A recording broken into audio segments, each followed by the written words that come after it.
up the inside of Coates. Watkins gets too heavily involved. And that's Whitehead and Coates.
Well, good evening, ladies and gentlemen. Welcome to another amazing evening with the MSL Motorsport Consultancy eSeries for the GT4 Championship.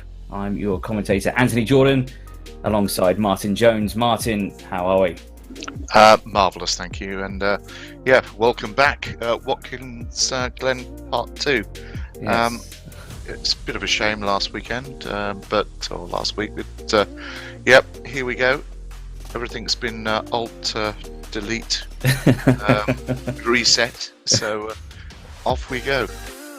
Yeah, indeed, we are. Yes, a repeat of what happened last week, of course, with the server issues, but all is well. All has been resolved, and we should get another crack at it. And I'm sure the drivers want another crack at it as well. I'm looking at the times; they're a lot quicker. Configuration, of course, is the Grand Prix layout, consisting of the 11 corners with the inner loop, the outer loop, and of course the boot section as well. So not your usual one you would see for NASCAR, of course. A 3.4 mile circuit.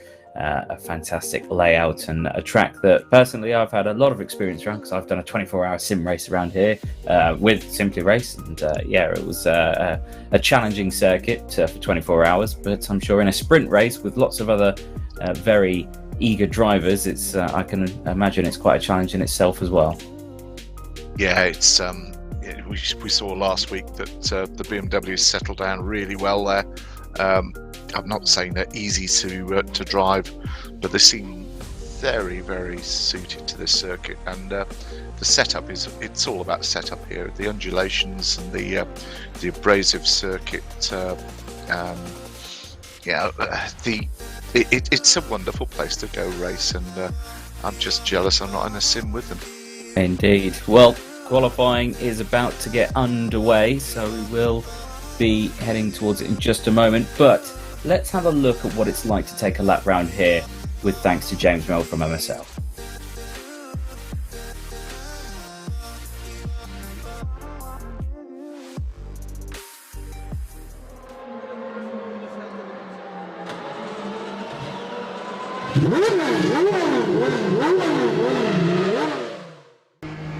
Hi there, I'm James Merrills, driving the number 88 MSL Motorsport Consultancy Porsche Cayman, and I'm back again with another hot lap video. This time we're at Watkins Glen, which is one of my favourite circuits. Like a lot of American circuits, it's a little bit of a roller coaster with lots of quick corners and elevation changes, and it's generally just a really satisfying track to get right. Speaking of elevation changes, the hill right here is really quite steep, so you might notice that I'm letting the car hang on to the gear a little bit longer, just so that we can clear the steepest part of the climb, and that way we can carry as much speed as possible onto the straight. The Porsche Cayman has really tall gear ratios, so straights like this are a really good chance to build up some speed. However, it is also a very light car compared to the others in the GT4 category, so you do have to give it some respect going over bumps and curbs like these. As you can see, if you're too aggressive with it, the car will get a bit cross, but just show it some respect in the rougher sections and you'll get through okay. A funny little trick I used going around that right-hander just there is to put the inside front wheel on that rumble strip. It sort of pulls the car around the corner a little bit more, but you don't actually end up sliding or spinning the wheels. This next right-hander is really important if you're defending. The hill on the exit is so steep that you just have to get the exit of this corner right, or you will be a sitting duck to anyone behind you who is on the attack. As you can probably hear, I'm really stretching this gear out just to pull the car up the hill. You do have to be patient sometimes on hills like these just to make sure that you avoid short shifting too much. Trail braking now then into this next right-hander. Prioritise the exit because you will need to carry the speed up yet another hill. However, this hill is mostly a braking zone, so your braking distance is reduced here, which is handy. Again, prioritise the exit through the hairpin because you can really carry quite a lot of speed through these last two corners at the apex, so you'll want to build up some momentum for this bit. Again, use the curbs to pull the car around a bit and into the last corner. Don't be scared of the wall, carry your speed across the line, and that's a lap of Watkins Glen. I'm James Merrills, driver of the number 88 MSL Motorsport Consultancy Porsche Cayman. Enjoy the race.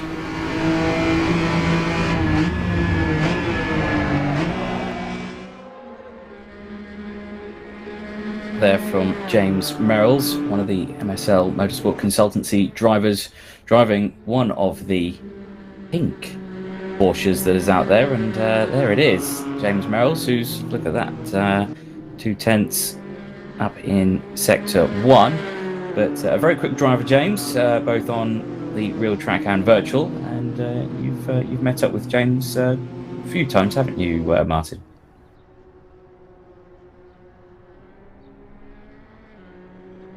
We may have lost Martin at some point, so hopefully he comes back to us in just a moment. But I was there you are. I was just listening to you. Yes, he's a super driver. I love his attitude. A lot of the pro drivers can learn a lot from this young man with the way he conducts himself and is all embracing, all encompassing, and quick and getting quicker. I'm looking forward to taking him to the real world racing that he so desires. Indeed. Here's a look at the second of the MSL drivers, Alex Toth-Jones, in the red Aston Martin Vantage GT4. Again, running well out there. Had a lot more time to practice now from last time. Of course, a lot of drivers being very busy with the real world of racing, just coming back to us after the long break. So great to see the drivers out here and strutting their stuff. So Alex, who's currently running in 9th place at the moment, just getting in a quick lap, but stuck in a bit of traffic here. Here's a look at Maximilian Ruhrig then, one of the drivers who was doing very well in the series himself. Third at the moment in qualifying. And it was all eyes on Maximilian, wasn't it, last week with him and Jack McIntyre? We were robbed of a great finish to the first race, but I'm sure that we're going to have the same. Maxi, he's very dedicated. I had a little bit of insight into his the amount of practice laps he does, and it's the dedication. I used to go and kick a football, but I just think he likes to go racing. Yes, indeed. Puts a lot of practice in, and there you go. Just slots in front of Jack McIntyre, goes into P2 provisionally. Here is a look at Jack McIntyre, one of the 10/10 drivers who deliver driver coaching to anyone who is wanting to get a little bit quicker in the sim racing world, and of course in real racing as well. These guys offer a wide range of tuition-based products for you. And rightly so. I mean, Jack McIntyre and Dave Marshall, two very quick and accomplished sim racers. And to see them out here racing away in the BMW M4s just kind of shows you their raw pace that they've got against some of these high-end sim racers. Yeah, it's it really is fascinating, and it has been the whole, from the minis coming through and then doing touring cars and now GT4s. I've learned that the real world racers, and I feel hard of saying that because to the sim racers this is their real world, but the dedication that they put in, it did initially show up the real world races that they had to raise their game, and the competitive ones have actually done that, and it's great to see. Yeah, you do see quite a few of the actual sim races come through, or the real races come through to sim racing and enjoying it in that aspect as well as the other way around. It's just one involves a lot of money, one involves a lot of skill as well as a lot of money. So yes, it is always that aspect of it. But let's have a quick look with the qualifying at the moment. 6 minutes remaining of the session. Rob Butler leading the way. From Maximilian Rurik. Jack McIntyre currently holding on to third place with Dave Marshall just behind. Less than a second covering the top 6 at the moment as we take a look at Miko Rask in the number 26 Porsche, currently sitting in 19th place. Very striking livery, this Porsche, isn't it? Yeah, you do like that one. I prefer the MSL one, obviously, but but all joking aside, yeah, it's pretty calm. And the Cayman is a beautiful car. There's no doubt.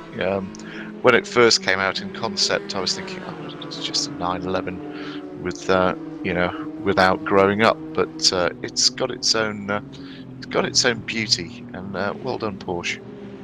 Yes, indeed. So. Again, stuck in a little bit of traffic though there, with BMW just behind, as well as a McLaren just in front as well. So obviously last week out we had a bit of disaster at the start of the beginning of the first race, with several cars colliding together after running wide at one of the corners and losing the back end, going back onto the track. So hopefully we get, fingers crossed, we get a bit more of a calm start to this race. You'd have thought they've had quite a bit of practice now with this double race weekend that we've seen now come into the world of F1 as well, with double rounds at circuits like we saw at Silverstone, which was very interesting for me, seeing as I live in the village of Silverstone, so it was very busy with all the roads closed.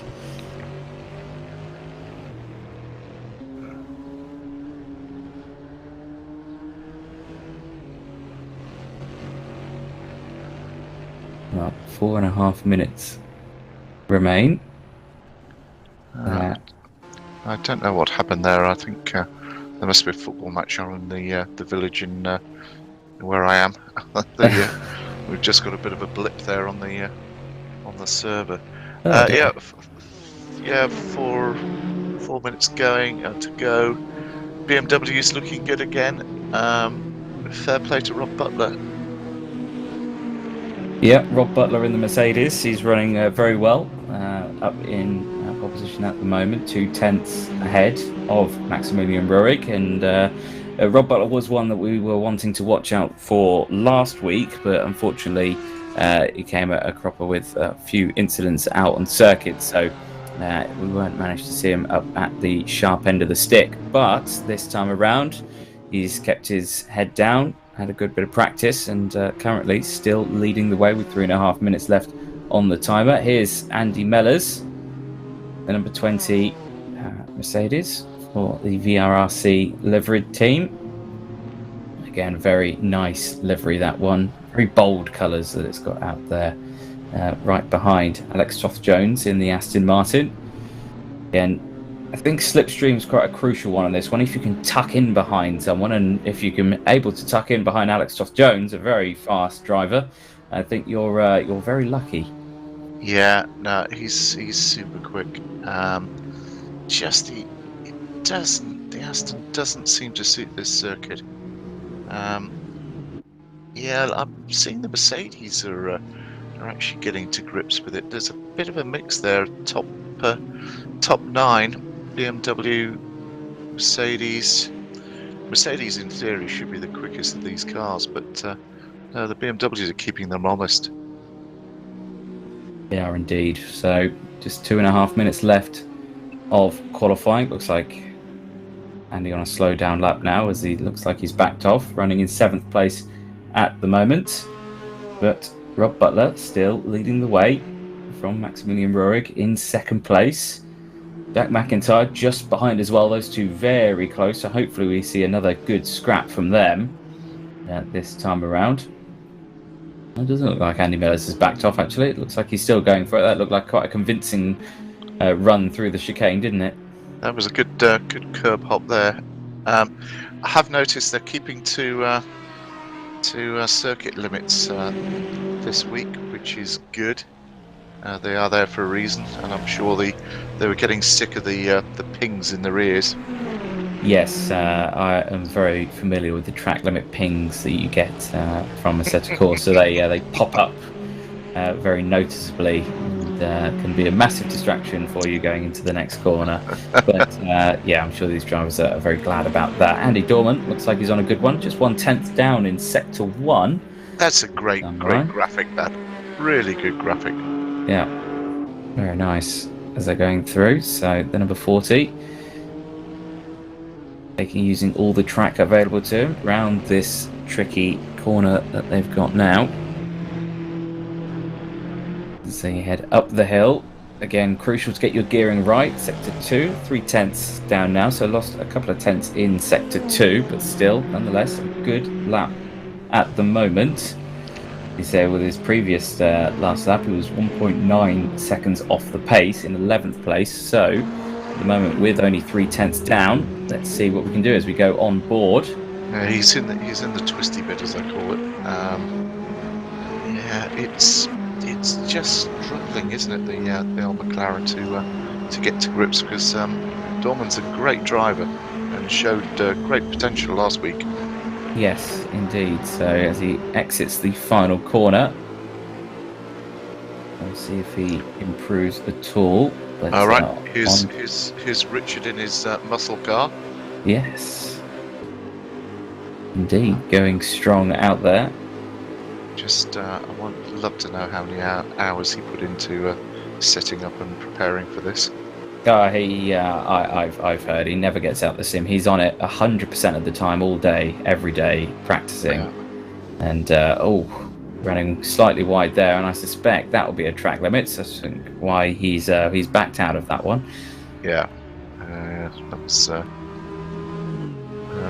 we go. Here's Konstantin Kletzer in the BMW M4, currently running in 4th place, 1:54.434 for him. And he's got Alex Jones just behind, but checker flag is out for qualifying. See if he can try and improve on his time. He won't get another lap this time. I'm not sure what his sectors are this time around, so not sure if he's actually going to be able to finish that lap. So Rob Butler is still at the front. He takes checkered now, does Rob. Alex Jones and Konstantin Kletzer now about to cross the line. No improvements from either of the two drivers. Here's John Cole in the Audi R8 GT4, and he's saying no to that lap and a very late dive into the pit lane. This is Kenny Press, one of only a couple of the Chevrolet, but only one in this race. So usually we would have two, but only the one this time around out of the final corner. Any improvement? And I don't think so after clouting the barrier like that out of the final corner. So Kenny Press staying in P19. So we'll have a quick look at the order then after qualifying, just to see who's going to be starting where then for today's race. There is a look then at the qualifying results. Rob Butler will be starting on the front row alongside Maximilian Rurik. Yes, super lap from Rob. Yeah, very quick indeed. 0.4 of a second clear. Jack McIntyre, Konstantin Kletzer, they'll be starting the second row. Andreas Rillig and Scott Thorne on row number 3. Dave Marshall, Andy Mellors on row 4. Harry Ormerod and Alex Jones on row number 5. Andy Dorman and Max Edmondson on row 6. Andy Carroll and Richard Hayden, who's that's fairly good qualifying for Rich there in P14. Paul Lamery and Tom O'Farrell, they'll be 15th and 16th. John Cole and James Merrills, GT4 Porsche, 17th and 18th, and running up the grid, 20 drivers, Kenny Press and Nico Rask, handing out the 20 grid drivers. So very tight grid at the top. So hopefully we can have a quick chat to some of our qualifying drivers before race number 1. I believe we're just grabbing them now and popping them in the chat. So we'll hopefully talk to them now. So Rob Butler, hopefully you can hear me. Out of nowhere, pole position. How much happened? Yeah, look, I haven't had much time to do any setup work on the car, and good old Dave Marshall and Andy Mellors were doing some work, and they thankfully were nice enough to give me the setup. I'd done a little bit of fine tuning there just in the last hour before, but the car feels really good, and yeah, we found quite a lot of time, but it's really down to Dave and Andy, to be honest. I just literally had to turn it around the corners, so they done the hard bit, making the Merc go fast, so I'm delighted to be here. That's very honest, Rob. That's fair play to you. Well, it's the truth. I can't take all the credit. I obviously had to drive it round the lap. I probably lost a tenth or so in the middle sector on that last lap, but that was just a small mistake. But obviously it was enough for pole today, thank God, and it's good to be going off the front row. Hopefully I can get through the first lap and the car stays alive for the next 20 minutes. Enjoy. Thank you. To another one of our drivers. Let's go for the man in third place, Jack McIntyre. Jack, are you there?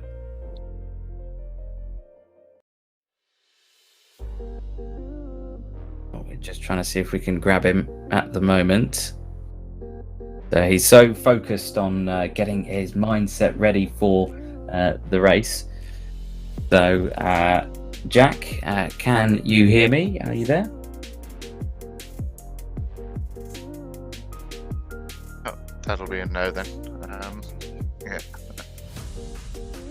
Okay, I think he's Focused. too focused on the race ahead, which is rightly so, you know, because all eyes were on him and Maximilian Rohrig last time around. So he's eager to get this race underway, and I'm sure all the viewers at home as well are waiting for this race to get ahead. Of course, last time around we had a disaster in the first couple of laps with many crashes, many drivers going off, but we were treated to a fantastic duel between Maximilian Rohrig and Jack McIntyre, two of the BMW M4 GT4 drivers, and hopefully we get something very similar today, but with 3 drivers.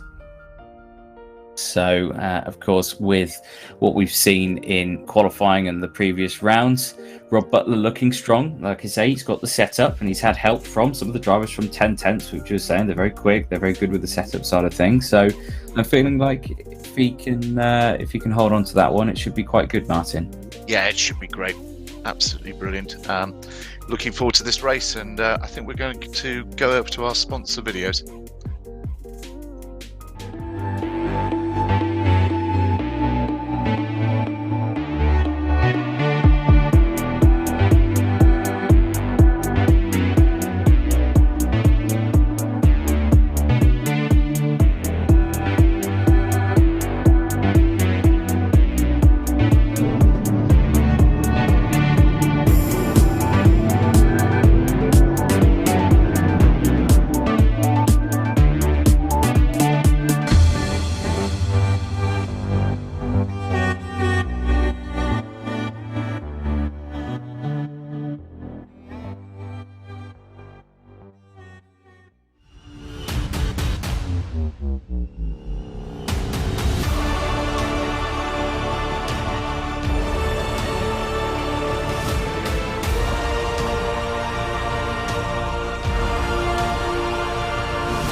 qualifying is over and the race is about to get underway. You can see the drivers all lined up there, ready on the grid.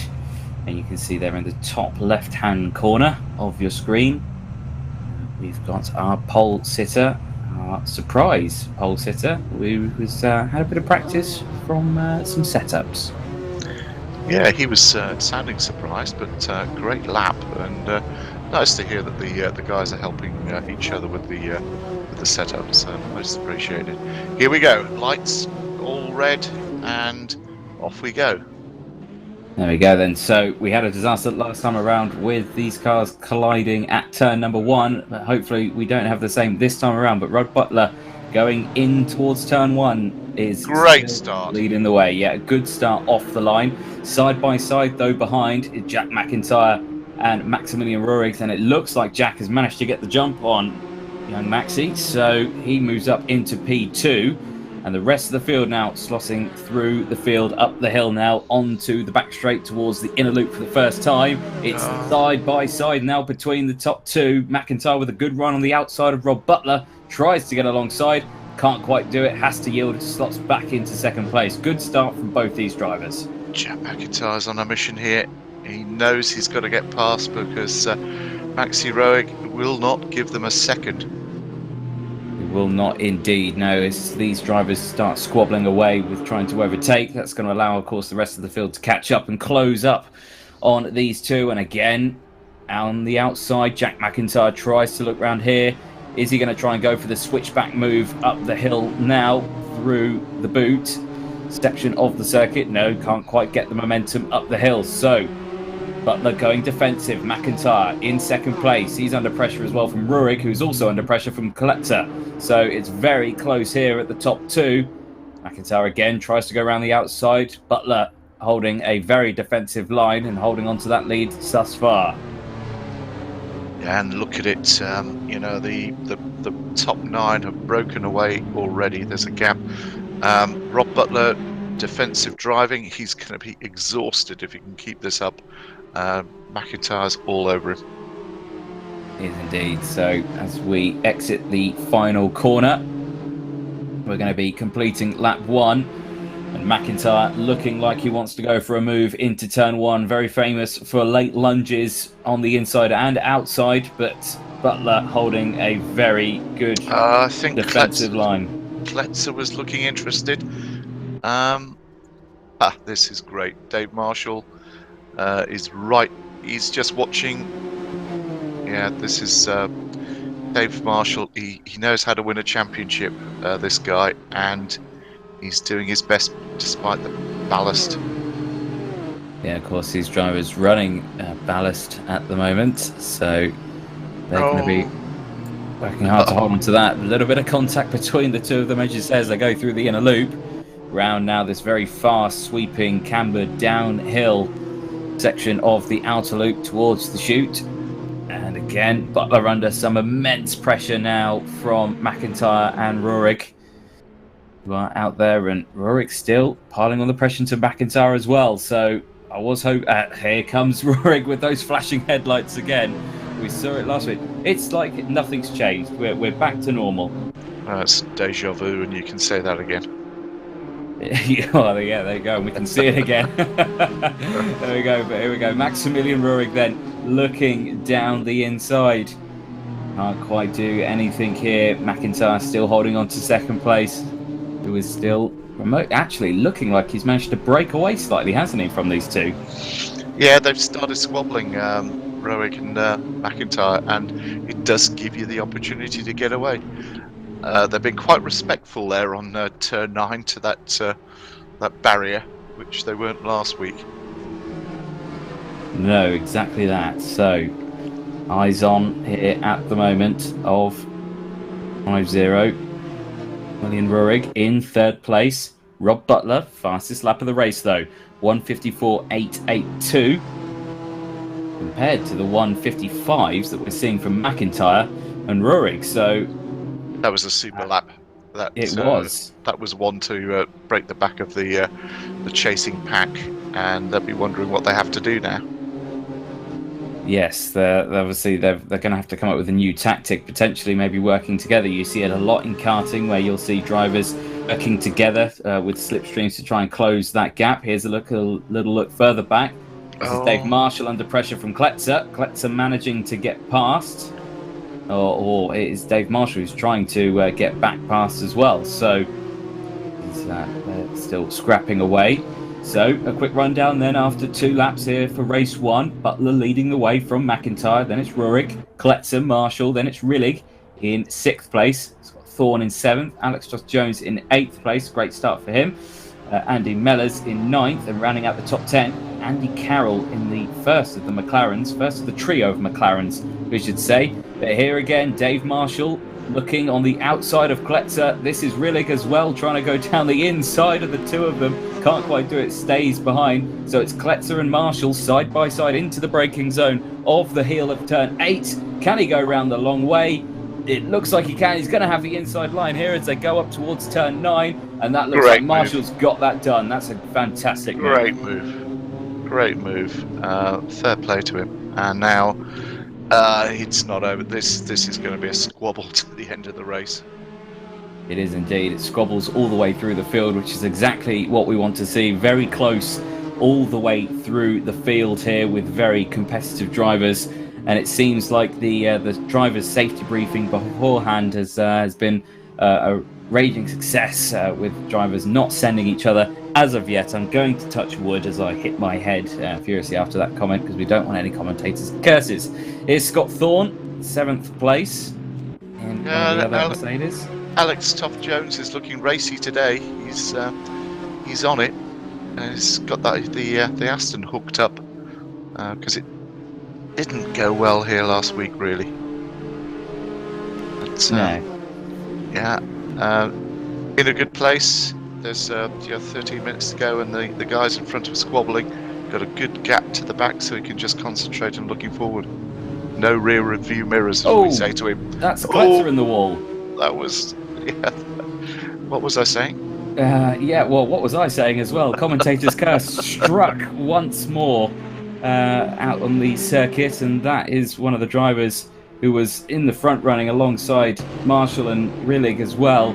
And that's a huge disaster all the way down now in P16 after coming together. So a huge shame there for Konstantin Kletzer in the BMW M4. But back here at the front end of the field, Rob Butler, his gap opening up to now 1.5 seconds.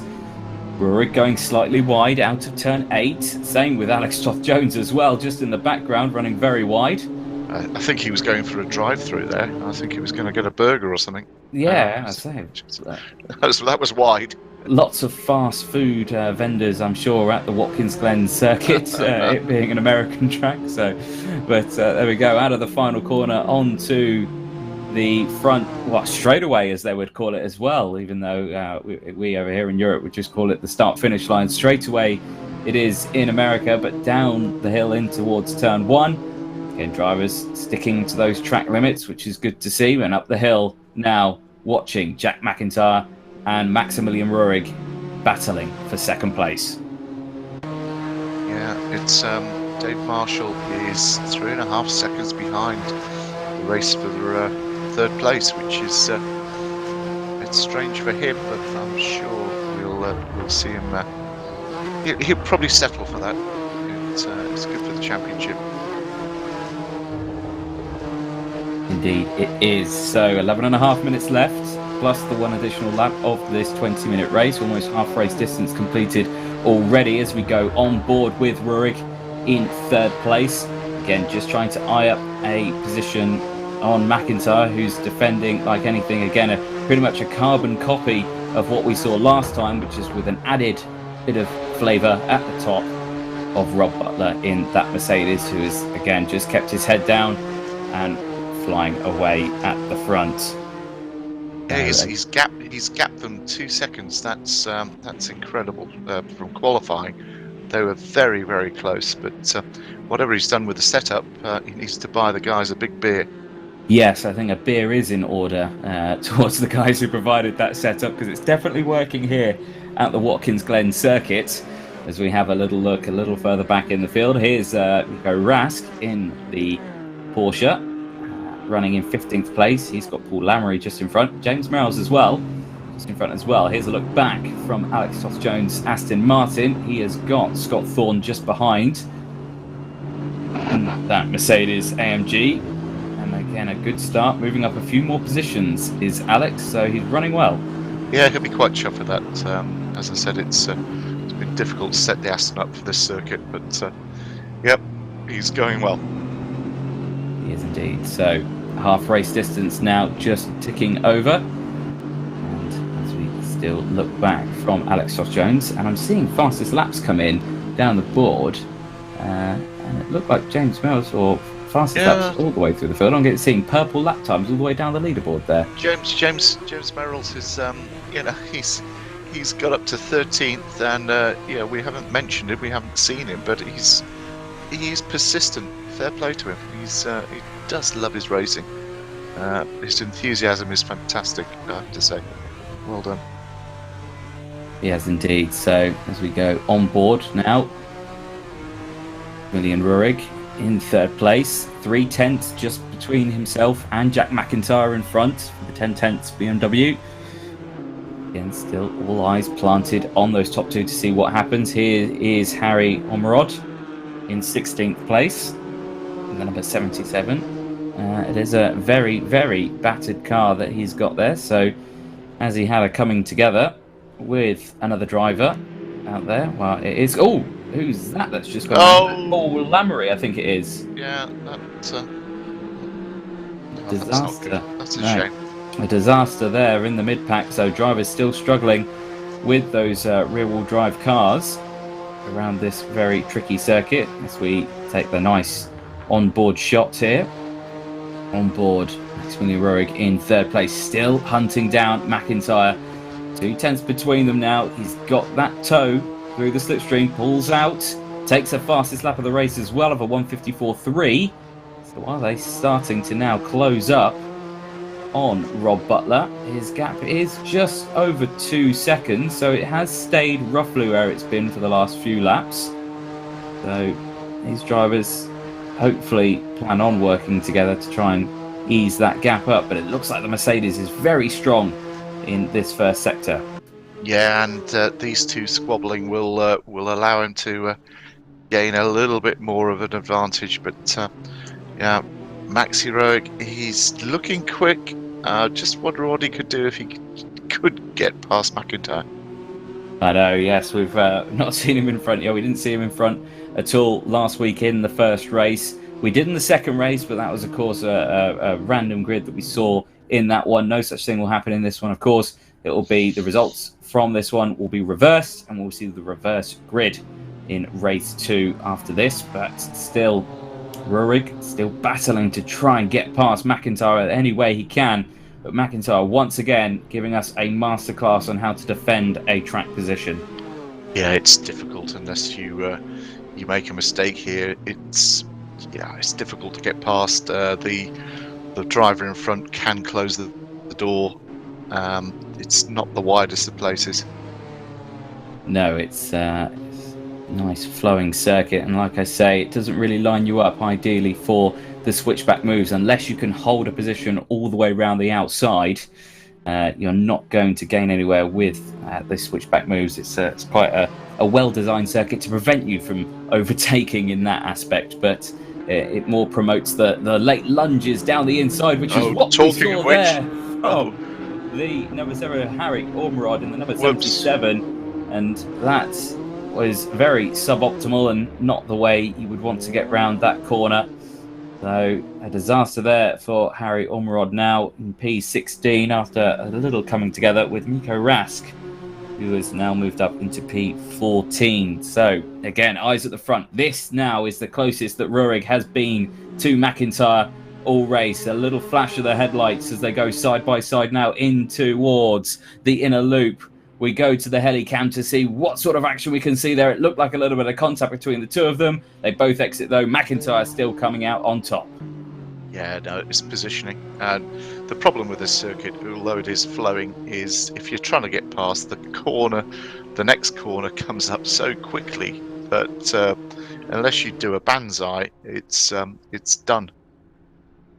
Yeah, you really just going to have to need to trust your opponent and just send it down the inside. But the problem is, these drivers are a little bit too classy for the occasional just send it at the front of the field. They like to bide their time. They need to wait, be a little bit more patient, and wait for that ideal opportunity to maybe see someone make a mistake and take an opportunity. Yeah, trouble is Dave Marshall, he's 5 seconds behind this. He's sitting there. He's got relic all over him. Rob Butler's going, thank you very much. You guys wobbling. I'm now almost 3 seconds down the road. Yes, I suspect maybe he's holding up the teammates. It's oh, there again. Oh. Seeing one of the drivers going around. That was Paul Lamery again. He's in P20 or so. He's actually being lapped by the field that you could see there. So that wasn't for position. So I think for Paul, that was just a very swift and robust way of getting out the way for blue flags. Yeah, I think Paul's got a problem with that car. The way that went in, that was you wouldn't do that if you were driving normally. No, without a problem. No, definitely not. So back here though. Right, here we go. These two are right at it. It's allowed Butler to get a 3-second gap now. Yeah, these two squabbling away. It's not as close as it was last time, but it looked like he was going to go for a lunge. Was Rurik again thought against it? Is he listening to the stream? So here is Scott Thorne. And, oh, is he in between? No, he's got a very poorly car there. Yeah, he looks like he's had a coming together with the wall. Yeah, the steering wheel at 1 o'clock doesn't necessarily mean you're going to go really in a straight line, but he's yeah, I love these graphics, the fact that it can actually, it doesn't take them out, but it just shows you that it does affect them. Yeah, it does. Looks like a little bit of a mistake there from Rurik in third place. That gap has opened up quite a bit now, just under 9/10 of a second between the two now in second and third. So Maximilian Rurik struggling there with the car. Of course, with the weight penalties that are added on, McIntyre has got the lighter weight car of ballast.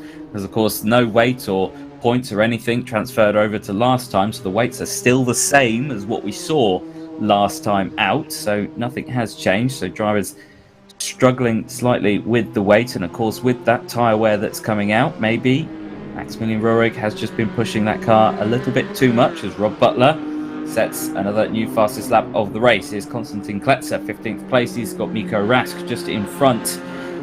He's looking to try and make up places after that disaster in the first few moments of the lap, but just 2.5 minutes left on the timer. But wanting to get past ASAP, I suspect. Yeah, he's in a hurry. Yeah, the Porsches have almost in a, they are midfield on their own, but looks like Rask is going to lose the place here. Yeah, that should be a job done. Well, let's see into the braking zone. Has Kletzer got enough to stop that big BMW before running wide? Yes, he can. Nicely timed, nicely judged. And Nico Rask as well, holding on to that one, just slotting back behind.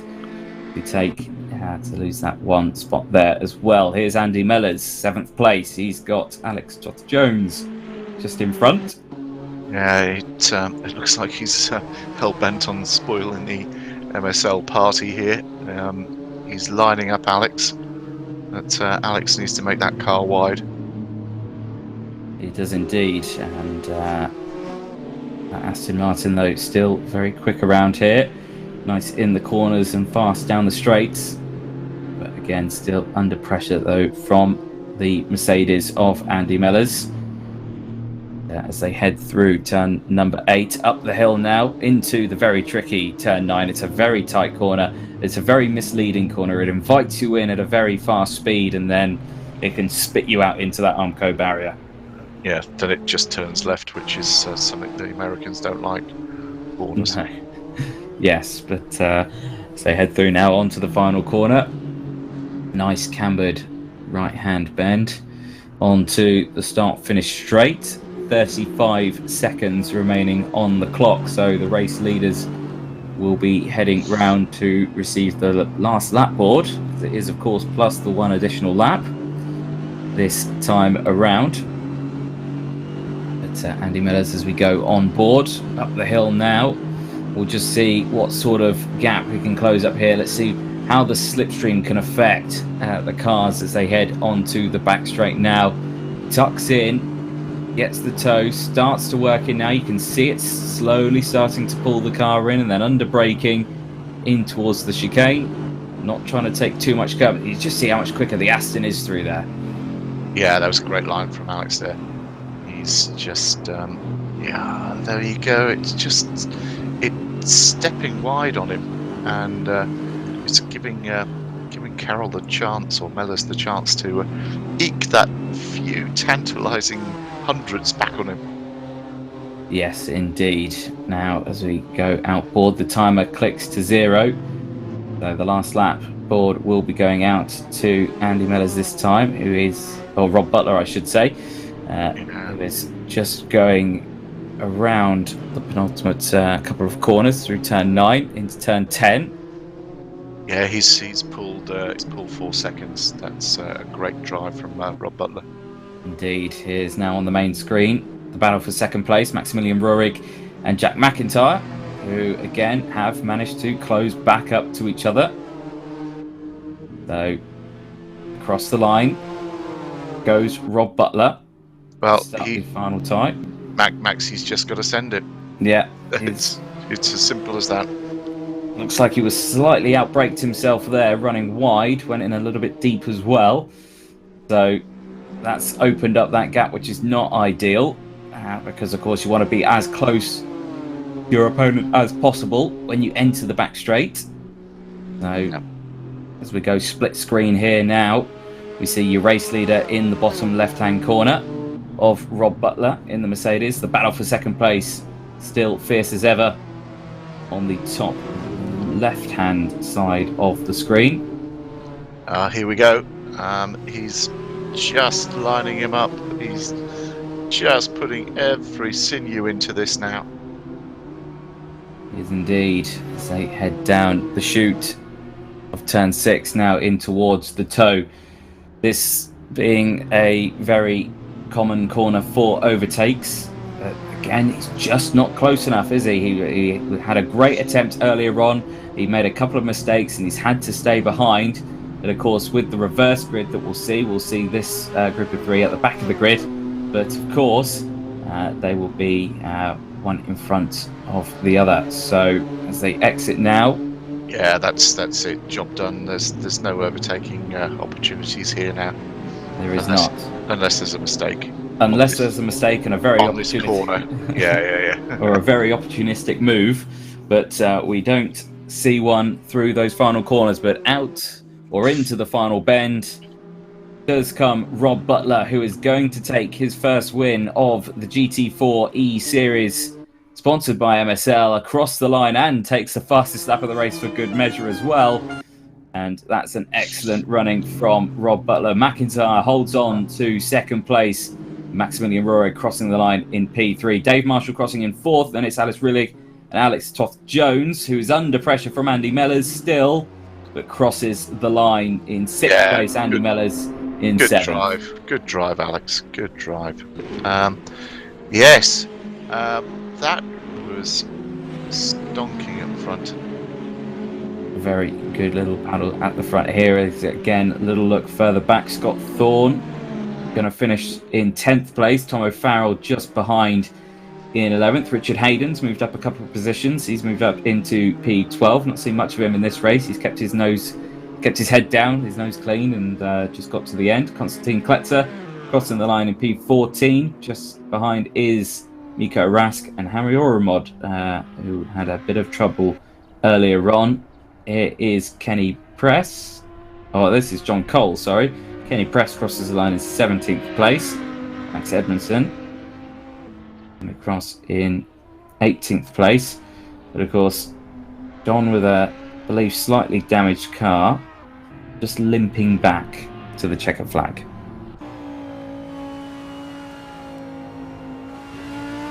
Go on board. Yeah, that doesn't look like the steering wheel is very straight on the straight line, does it? That's Control Alt Delete. Yes. Yeah, we'll Alt F4 out of this session and we'll try again race 2. It's not going to but I know he's going to finish the race across the line in 19th place. So that is the end of race number 1. So a new winner then in the eSeries then in the form of Rob Butler, and we shall hopefully have a chat with our drivers in just a moment as well. Yeah, I'm going to leap into the interview room with you. Oh look, our friends from last week are still there. That's really cool. They must have had a good time in the beer tents. Yes, they've kept the beer tents up. All the motorhomes are still there, with their hats on, with the beer cans at the side, with the tubes going in. I'm sure they're very common in these sort of places. I've not got one of those. You know what? I do think I want one. Actually, I think we could benefit from things. I think.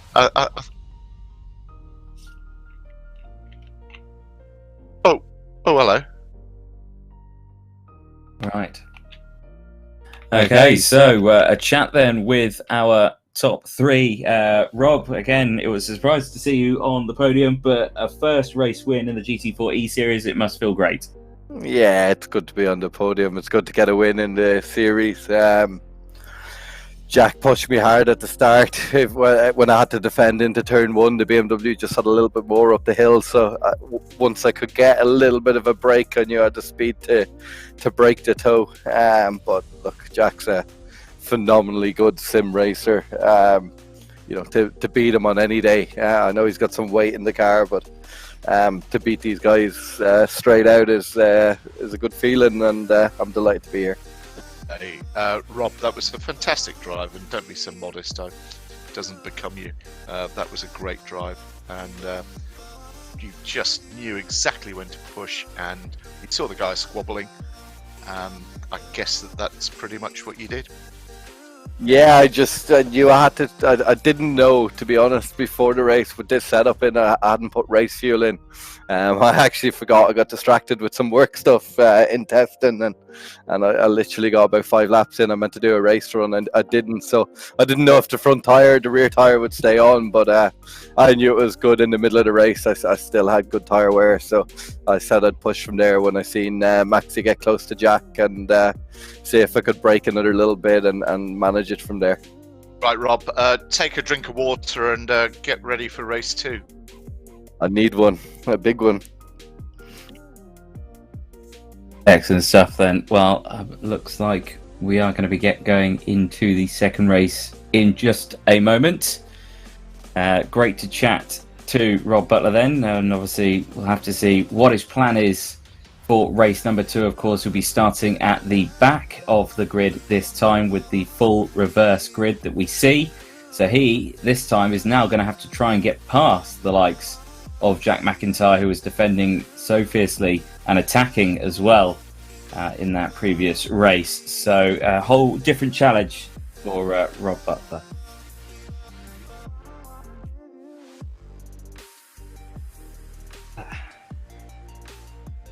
So, of course, a great end to race number 1. And race number 2 will be underway in just a few minutes' time. But again, a quick look at the full calendar that we see on this one. Of course, today's round was supposed to be at the Indianapolis circuit. That's been pushed back by 1 week. So we still have got the Indianapolis race. That will be taking place on the 6th.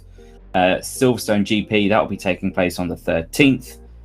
The Monza round will be taking place on the 20th of October. And then the Nordschleife on the 27th. And the Le Mans layout will be taking place on. I'm just trying to work out the maths of when it would be. So if it's the 27th, the next week for that one will be, take your time, the 3rd. The 3rd of November is when that race will be on. And a quick look at the prizes as well.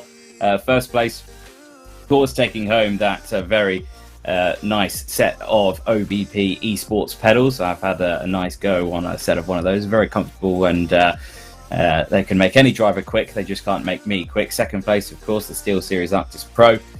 Very nice set of headphones. And you've got the 3rd place prize, 5 months Pro VRRC membership, and that will give you access to all the comings and goings in the championship, and access to, of course, many of the race series that will be happening in the near future.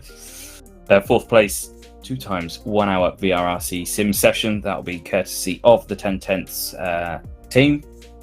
They'll provide some excellent sim racing tuition for you. And 5th place, 1 hour online pro coaching session as well, for our courtesy of 10/10ths, to show you on there. So a great rundown then of the sort of races that we will see, and a look at the cars as well.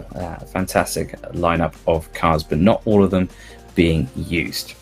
Well, you've seen the drivers take to the track in race number 1. Let's have a look at what it looks like to take a hot lap around this circuit. And we had one of our MSL Motorsport Consultancy drivers, James Merrills, in the number 88 Porsche, take to the track, and this is what it looked like.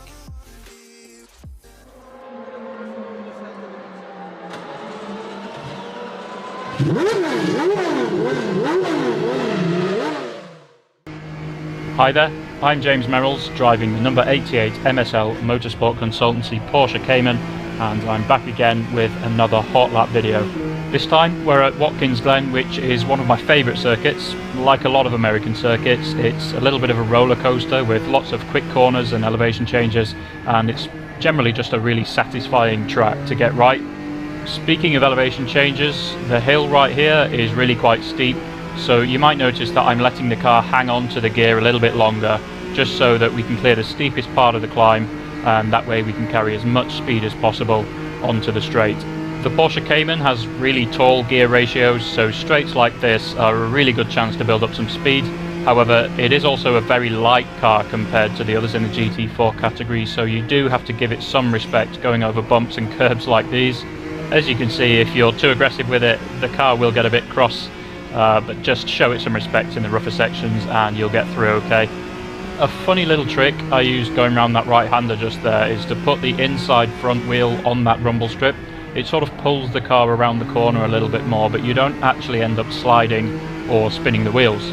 This next right-hander is really important if you're defending. The hill on the exit is so steep that you just have to get the exit of this corner right, or you will be a sitting duck to anyone behind you who is on the attack. As you can probably hear, I'm really stretching this gear out just to pull the car up the hill. You do have to be patient sometimes on hills like these just to make sure that you avoid short shifting too much. Trail braking now then into this next right-hander. Prioritise the exit because you will need to carry the speed up yet another hill. However, this hill is mostly a braking zone, so your braking distance is reduced here, which is handy. Again, prioritise the exit through the hairpin.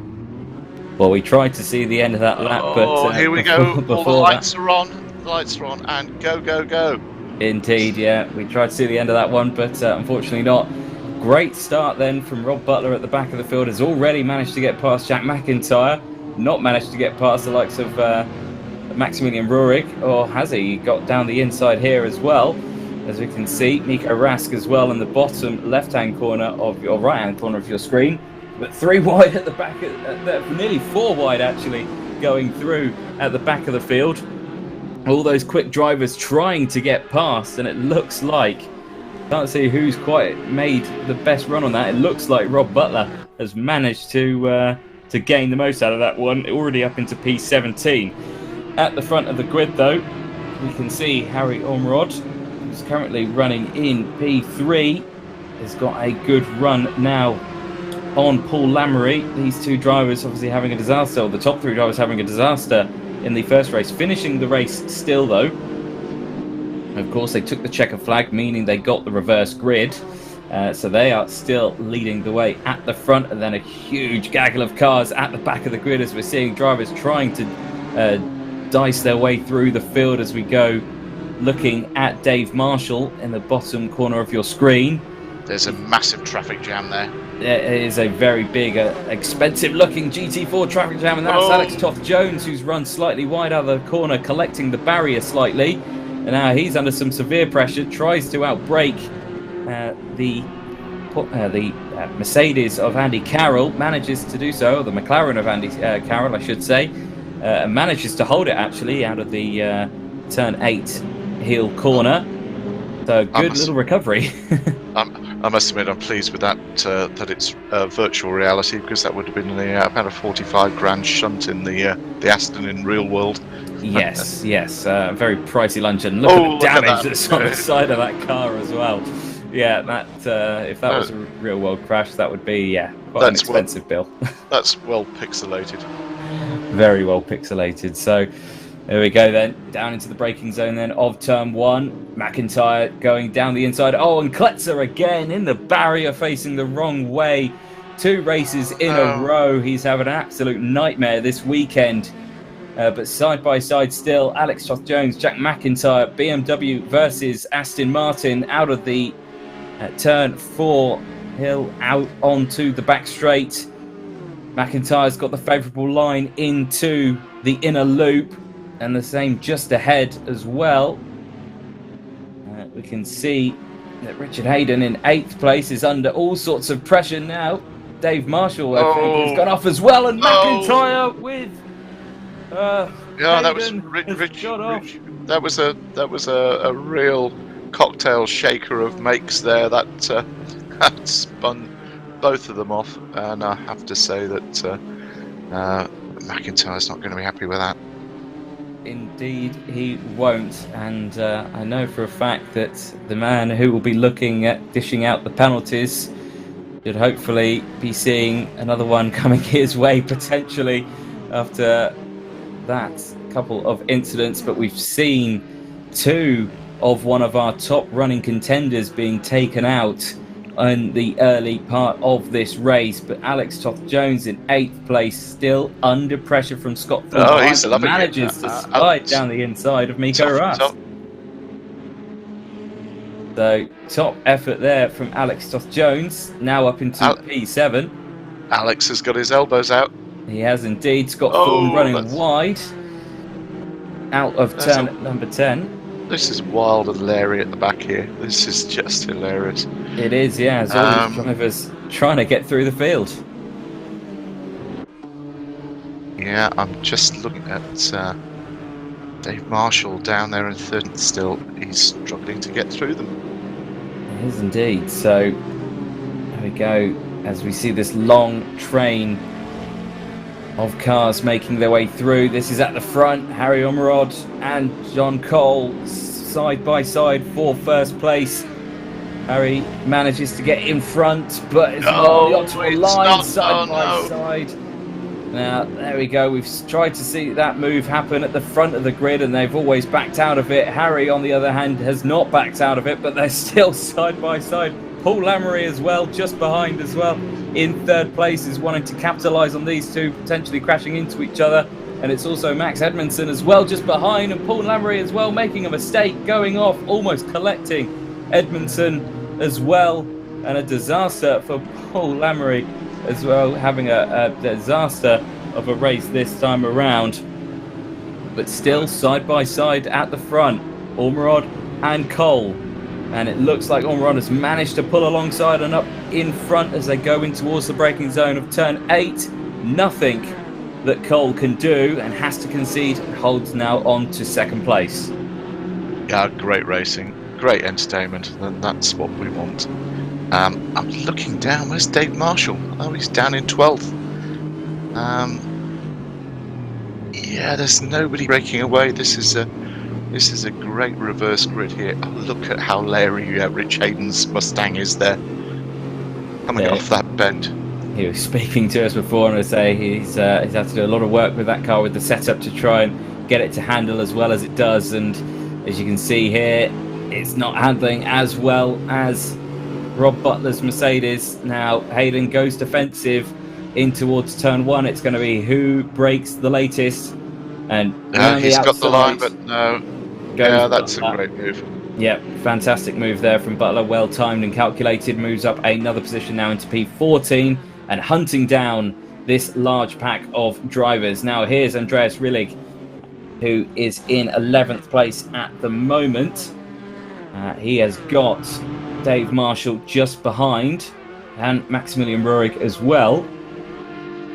So I'm not sure how that's happened with the fact that I saw Rob Butler in front of these two at the beginning of the race, but and after them having a collision, he's now behind them. So maybe something's happened to Rob Butler as well out there. But Great move from Toff Jones, and another one coming up. I think he's sent it. Yeah, he's got his elbows out. Whoops. Spoke too. Oh, that's a 60 grand shunt. Oh no, that spoiled his day.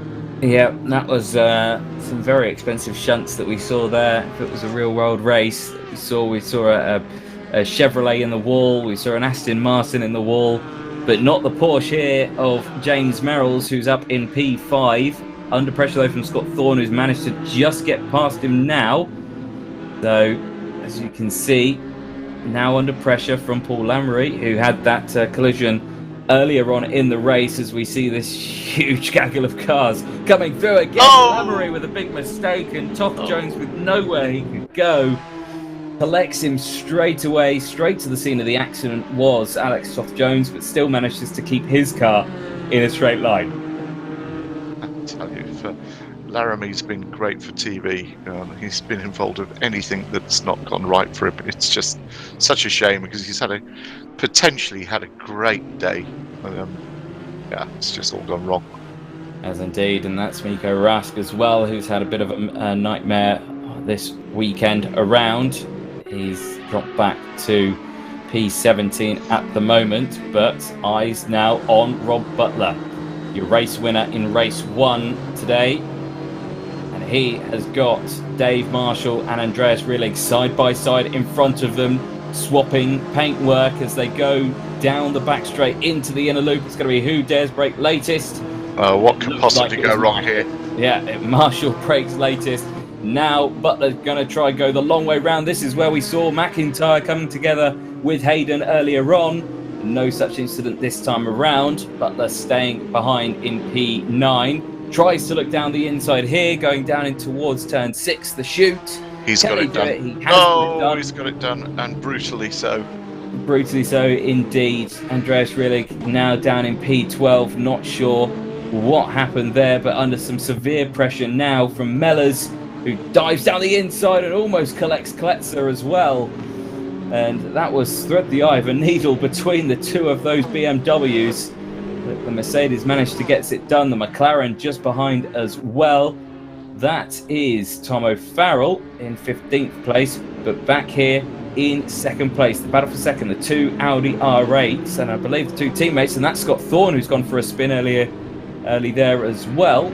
He's now dropping down the order, P11 now for him, and all the rest of the field going through as well.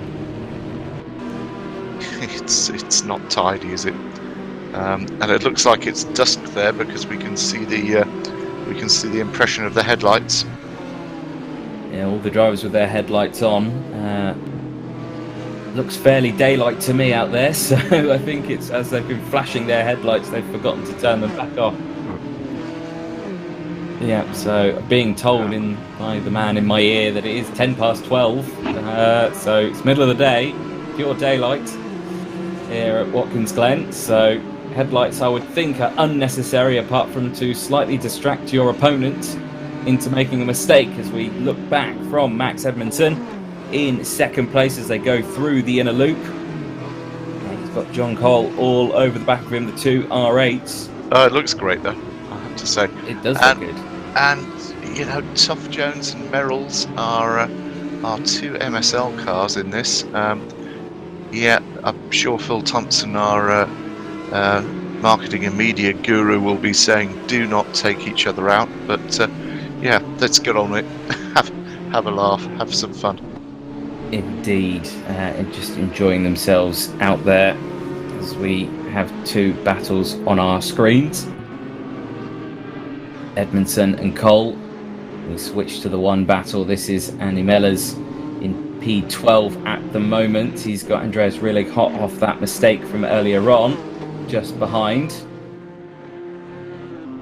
Pletzer and Hayden just in front, but down the inside goes Edmondson again. So it looked like Cole had managed to get past at one point on the circuit. Slots back, and then you've got that gaggle of 4 cars just behind as well. That looks like Butler. Next on his list is Merrill's. So Merrill's holding well and doing a great job in P4 at the moment. Here is the recovering Dave Marshall. He's come out from nowhere here after his mistakes earlier on. And who's that flashing their headlights in the background once again? Oh, look, it's Maximilian Ruhrig, who's fought back as well. But he's got Alex Toth-Jones to try and get past. Yeah, look at how Rob Butler's got up there. He's just driven brilliantly. Dave Marshall, there you go, great move. He's not finished yet, 7 minutes to go. Top two, first two are 5 seconds down the road, but that won't stop him. No, it won't indeed. As we see now, he's got past, and Toth-Jones and Maximilian, or Dave Marshall, side by side, having a good little scrap as well. It looked like Toth-Jones went slightly defensive there. A lot of damage to the front end of that BMW of Dave Marshall. He's been battling his way through the field, and a lot of damage on the side of that Aston Martin as well, as he's been hitting those barriers left and right. But the car nonetheless still going. Are you going to have a word with Alex Toth-Jones? He's almost scraped the MSL logo off the side of that car. No, he's going to have to get the paintbrush out, the polish. The T-cut. Yeah, that's the one. Other brands are available. There we go then. But Merrill's under pressure from Toth-Jones, as Butler has managed to get past and is hunting down the second and third place drivers. But the two MSL cars running nose to tail here, defending their positions of 5th and 6th place from Dave Marshall and Maximilian Ruhrig. Two very skilled drivers in front of two very skilled sim drivers as well. So going to be a battle of the best. We go on board here, Andy, of Rob Butler, who's looking down the inside of John Cole into the braking zone of turn 1 to take 3rd place. Oh, there you go. He manages it there and moves up one more place. Toth-Jones going around the outside of Merrill's, getting it done, and Merrill's now side by side with the two BMWs. It's a BMW Porsche sandwich, and they get through. The pink ham in the middle of that two BMW slices of bread as they exit now onto the back straight, and two BMW drivers going defensive. Butler down the inside now for 2nd place, so he's moving very quickly up the order. Yeah, Merrill's having none of it. He's just putting a bit of manners on Frankfurt there, I think. Gets that job done, moves back in front of the BMW. So Merrill's still showing what he's got out there on the track. Takes that tighter line.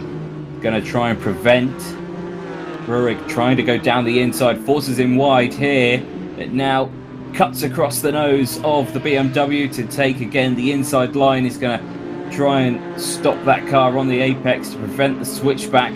Successfully does so. Moves over to the left-hand side again, defending that inside line in towards turn 8. Yeah, Ruhrig's going to have to take the long way around, though.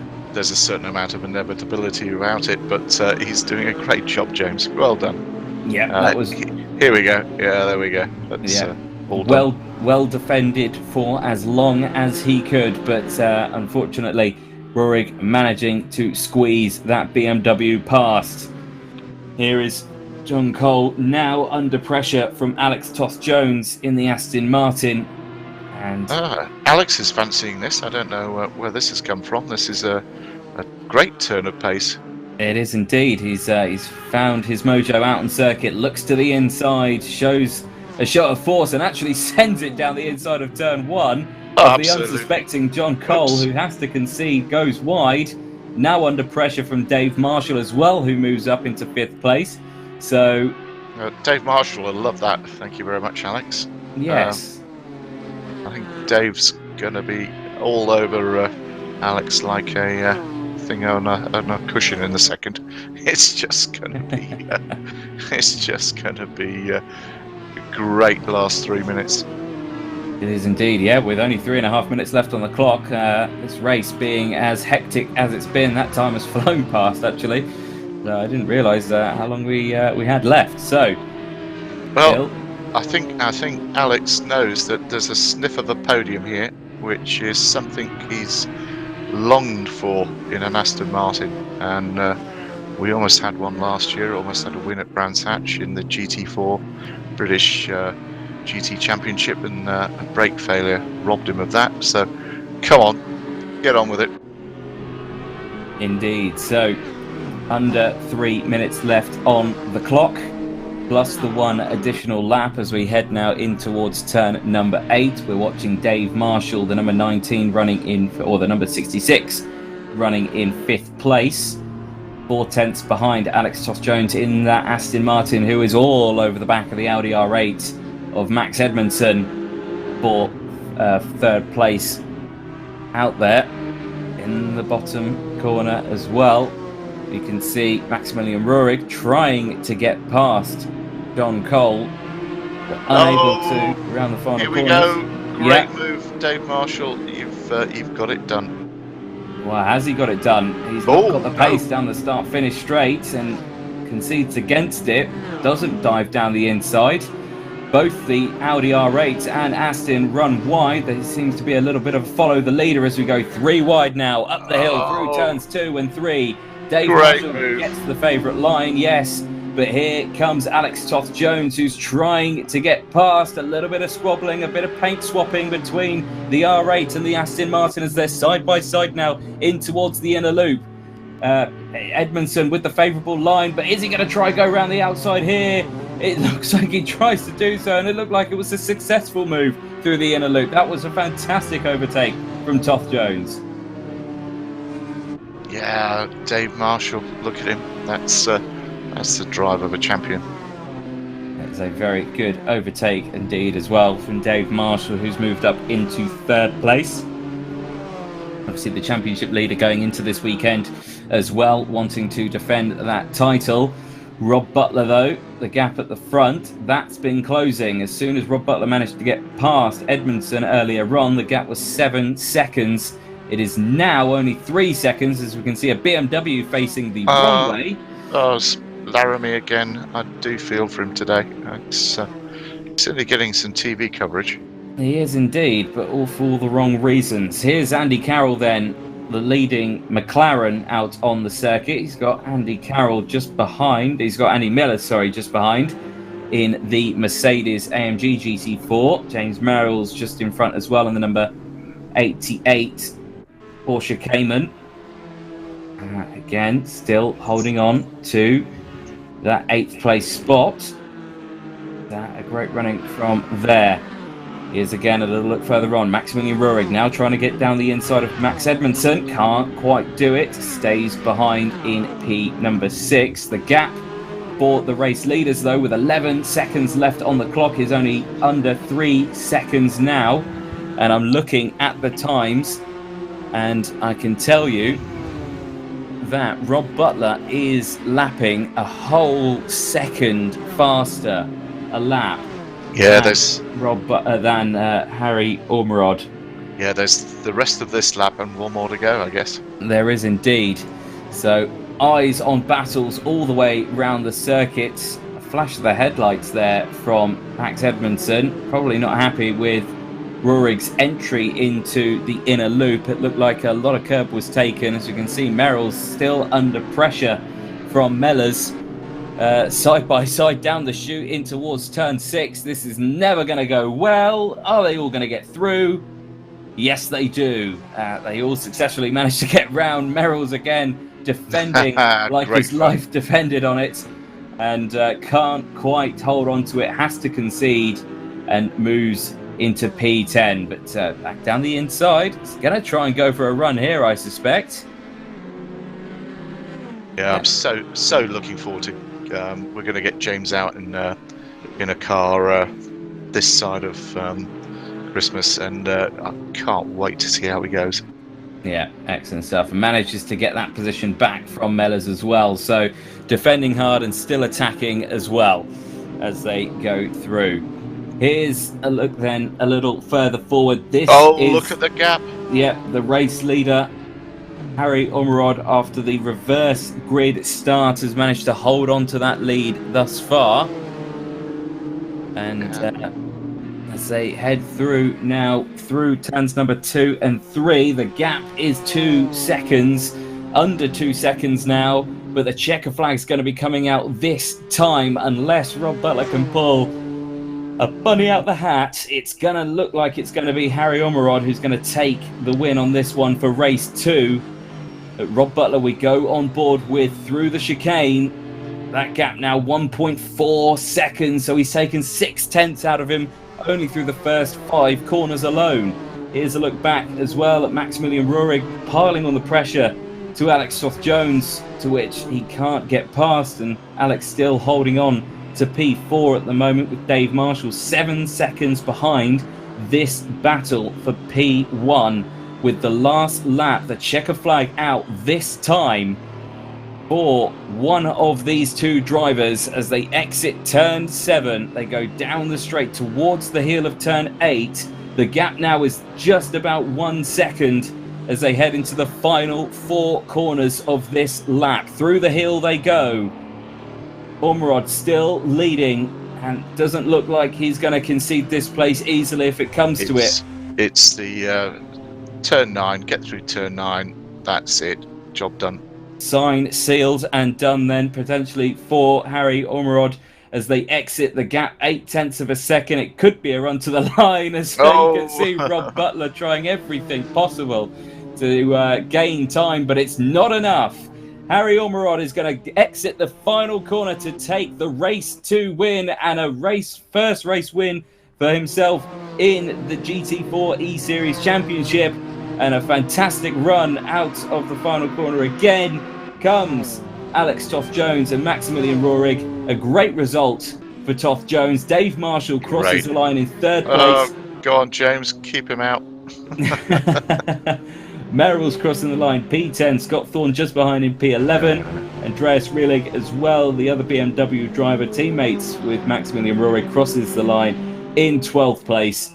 Tom O'Farrell crossing 13th. Rich Hayden with another P14 for him. Kenny Press will cross the line in 15th place. Konstantin Kletzer will cross in 16th place. Miko Rask, who's had a nightmare weekend this time around, crosses in 17th place. Andy Dorman and Paul Lamory cross in P18 and 19. But Jack McIntyre, a disaster for race 2, came 2nd in race number 1, but an absolute disaster for him.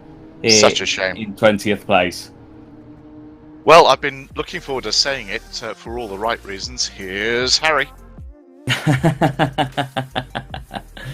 There we go. An absolutely fantastic run from Harry Ormerod there. We shall definitely get a chat with him in just a moment. But a fantastic end to race number 2. Very, very close. And that's certainly going to shake the points up in the championship. And it's definitely something that we want to see in the championship. And that's why it's been designed in such a way that that we see for this one, with the weight penalties that happens on. Let's have a chat then with our race 2 winner, Harry. A fantastic result from you. Obviously, a great result from the reverse grid that you had. You started near on the front and managed to stay there. A great result. Thank you. It felt like I was hanging on a little bit at the end there. Indeed, it looked like you're under a lot of pressure from Rod Butler and the Mercedes, who was closing on you almost a second a lap. But fortunately, because of all the traffic, you've managed to hold on to that one and taking a very convincing win. Thank you. Yeah, Rob really put the pressure on at the end there. I was just trying to keep it clean and make sure there's no cuts and just stay tidy. Harry, Martin Jones, MSL here. Absolutely delighted for you. Great drive. And yeah, it was getting a bit sweaty at the end, but you seem to have it covered. Great drive. Hi, Martin. Thanks for that. Yeah, it definitely was a sweaty one at the end.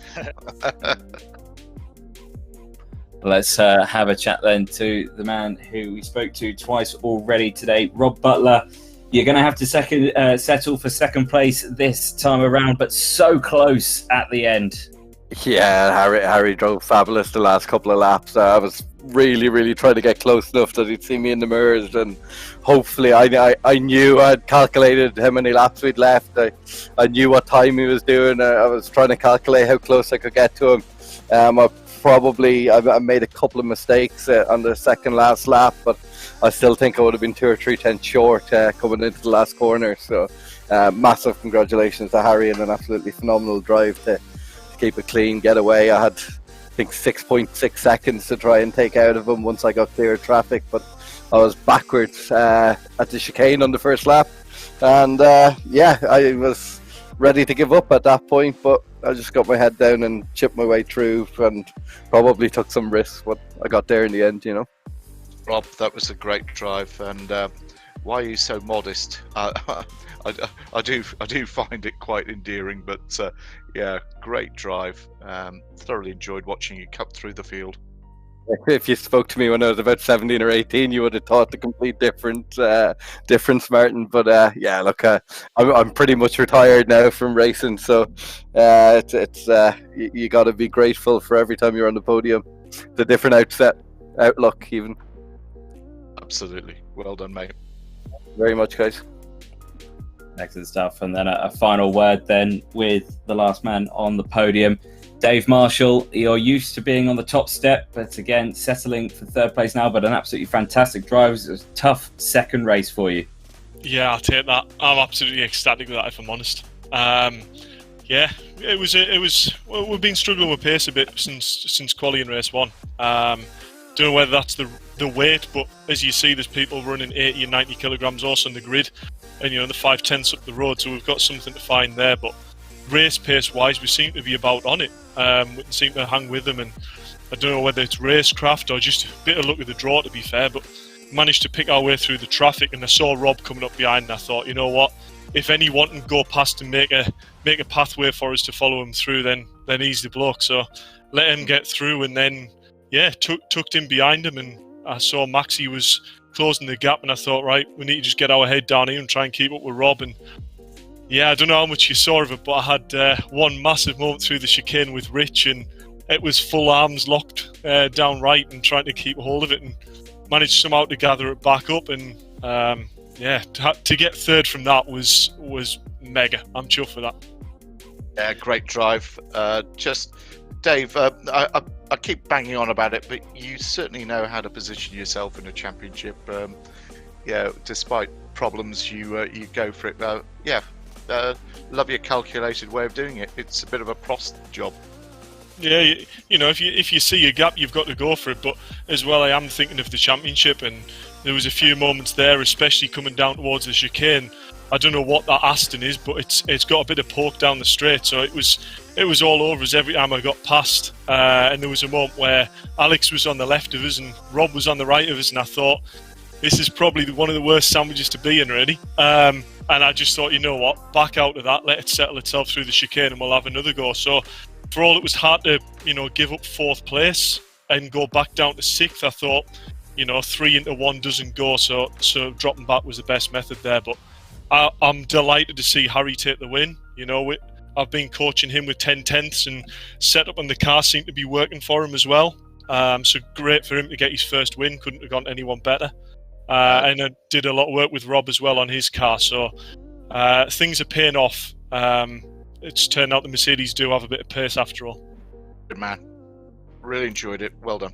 See you next week. Cheers, man. Thanks. Well, fantastic stuff from our top 3 as well. And last but not least, we always like to chat to him at the end of one of the race days. Rich Hayden joins us in the chat as well. Rich, the series organizer, how do you feel part 2 went for Watkins Glen? I think that was a suitable replacement for last week, don't you? I think so. Martin, are you in agreement with that?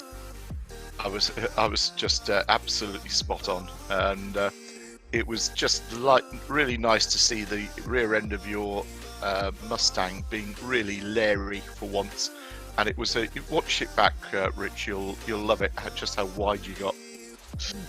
Believe me, I felt how wide I was going and how bad that back end was as well. But I love the car. I love the look of it, and I love how it sounds. So it may not be the most competitive car on the grid, but I love driving it. Oh, that's all that counts sometimes.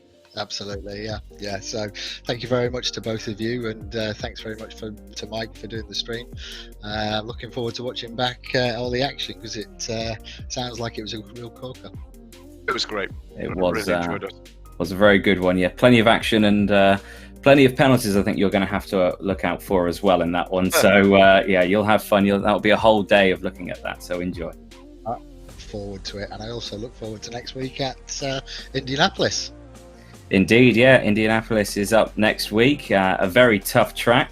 One that, again, I've not actually driven around on a sim before, so that's going to be a learning curve for me as well. I've driven around in a golf cart. Oh, well, that's Brilliant. Something at least.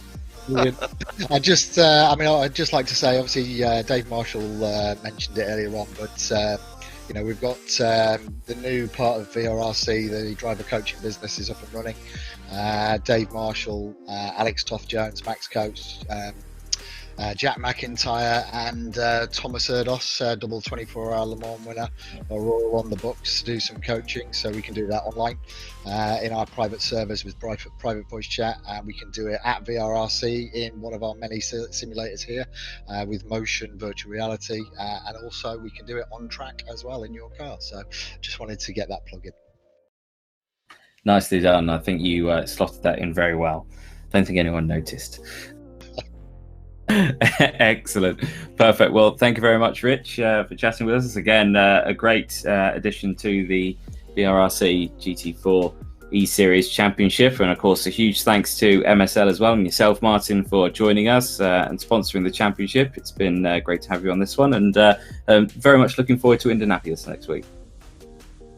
Guys, thanks everybody. Anthony and Rich, great for MSL to be involved with this. Thank you. Indeed, it is. So the drivers will be heading again. They're still in America this time, but heading to the Indy circuit in America. So one to keep an eye out for next week. So make sure you tune in. Again, a huge thanks to the guys at the Virtual Reality Racing Club for organising the championship. Huge thank you to the guys at Simply Race, Mike especially, for organising the stream, and Motorsport Consultancy MSL to sponsoring the championship, and for you, Martin, for joining me.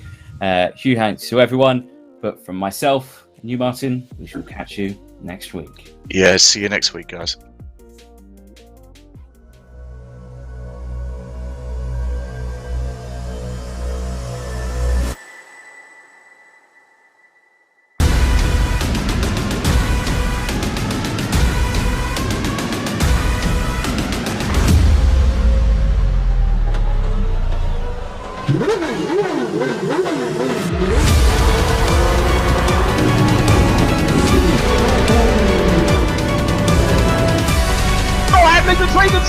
The inside of Coates. Watkins gets too heavily involved. And that's Whitehead and Coates.